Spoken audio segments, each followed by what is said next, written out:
Hello everyone. तर आज बघा मी तुम्हाला काय दाखवत आहे, अंडे दाखवलेले आहे.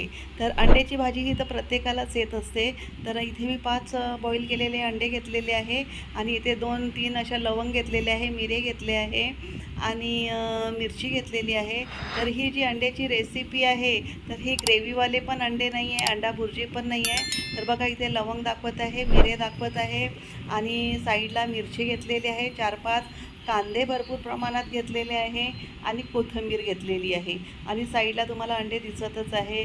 तर आजची ही जी रेसिपी आहे, तर बघू शकता तुम्ही. आता ह्या जे अंडे बॉईल केलेले आहे ह्या किसणीमध्ये मी किसून घेईल. तर ही जी भाजी आहे अंड्याची, तर ही जसं भुर्जी तर तुम्ही नेहमीच खात असता, पण ही जी भाजी आहे ही अंड्याचा खिमा आहे.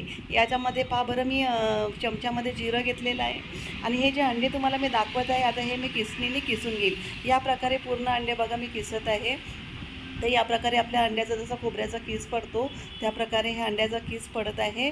तर ही जी अंड्याची जी खिमा आहे तर तुम्ही नक्की करून बघा.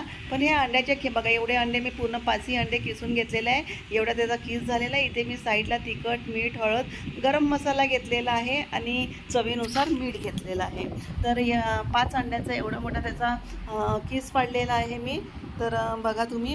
आणि ही जी भाजी करायची असेल आपल्याला तर यामध्ये तेल हे भरपूर असायला पाहिजे, कारण की तेल जे आपला पिवळा बलक राहतं ते पिऊन घेते. तर तेल गरम करायला ठेवलं होतं, जिरं टाकलेलं आहे आणि बघू शकता तुम्ही तेल गरम झालेलं आहे. मिरच्यासुद्धा तडतडलेल्या आहे. आता मी याच्यामध्ये मिरच्या पण सुद्धा अशा ब्राऊन कलरच्या होऊ देईल. तर ही भाजी तुम्ही नक्की करून बघा.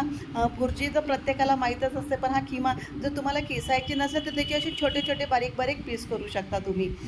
बघा इथे मी कांदेसुद्धा टाकलेले आहे. कांदेसुद्धा छान असे ब्राऊन होऊ देणार आहे आणि कांदे असे ब्राऊन झाल्यानंतर यामध्ये मी जे तुम्हाला दाखवलं होतं तिखट, मीठ, तर गरम मसाला आणि चवीनुसार मीठ टाकलेलं आहे. तर बघा या प्रकारे मी ते मिक्स करत आहे. तर यामध्ये मला वारंवार तेच सांगायचं आहे तुम्हाला की यामध्ये तेलाचं प्रमाण हे जास्त असायला पाहिजे आणि त्यामुळे ते कशी काही भाजीला चव येते, चांगली टेस्ट येते. तर तुम्ही थोड्या तेलात करत ते जशी आपल्याला युनिक टेस्ट पाहिजे राहते ती काय टेस्ट येत नाही. तर या प्रकारे मी ते जे किसलेले अंडे होते ते टाकलेले आहे आणि आता मी थोडं त्याला शिजवण्यासाठी, ऑलरेडी तर शिजलेलं असतंच पण थोडीशी अजून त्याला वाफ येऊ देईल. तर बघा या प्रकारे मस्त आपला अंड्याचा खिमा असा तयार झालेला आहे. तर तुम्ही नक्की करून बघा. भुर्जीपेक्षा ही भाजी खायला खूप अप्रतिम आहे खायला आणि खूप टेस्टी वाटते. तर तुम्ही नक्की करून बघा. आणि आता वरून मी कोथिंबीर टाकत आहे. आणि व्हिडिओ आवडला असेल तर लाईक करा, सबस्क्राईब करा आणि शेअर करा आणि प्लीज नक्की करून बघा आणि मला कमेंट्समध्ये सांगा.